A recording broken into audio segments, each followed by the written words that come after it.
Hi అండి, ఇది నేను సాయంత్రం బ్లాగ్ అండి. కాకరకాయ ఫ్రై చేద్దామని చేస్తున్నా. కాకరకాయలు ముందుకు తీసి శుభ్రంగా కడుక్కొని సన్న ముక్కల్లాగా కట్ చేసుకోవాలి. అవి చెక్కు తీయవలసిన పని లేదు, ఏం లేదు. ఇంకా వాటికి ఉన్న గింజలు మాత్రం తీసేయాలి.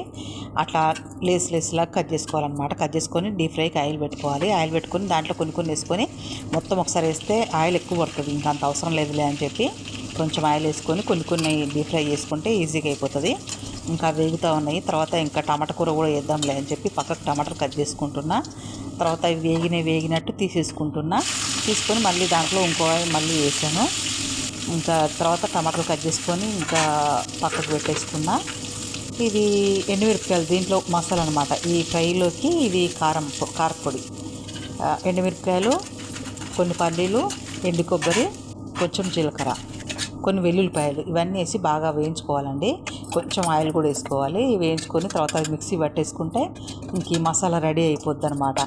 ఆ మసాలా మొత్తం వేసేసి శుభ్రంగా కలుపుకుంటే సరిపోతుంది. ఇంకా దాంట్లో కొంచెం పసుపు వేసుకోవాలి, ఉప్పు కూడా వేసేసిన దాంట్లోనే మిక్సీలోనే. ఇంకా అది అయిపోతుంది. చాలా బాగుంటుందండి, టేస్ట్ చాలా బాగుంటుంది. పక్కనే టమాటా కూరకి పోపు పెట్టేసుకున్నా. కొంచెం ఆయిల్ వేసుకొని జీలకర్ర ఆవాలు వేసుకొని ఆ పోపులో కొంచెం పసుపు కూడా వేసుకొని టమాటాలు వేసేసుకోవాలి. తర్వాత దాంట్లో కొంచెం అల్లం వెల్లుల్లి పేస్టు, ఉప్పు, కారం వేసుకొని సన్న మంట మీద మంచిగా మగ్గనిచ్చుకోవాలండి. ఈ టమాటా కూర మా ఇంట్లో అందరం ఇష్టంగా తింటాము. ఒక పచ్చడి తిన్న ఫీలింగ్, మంచి పులుపులకు చాలా బాగుంటుంది ఇది. ఇంకా ఇంకో పొయ్యి మీద ఏమో బియ్యం గడి పెట్టేసుకున్నా, కుక్కర్ పెట్టేసిన.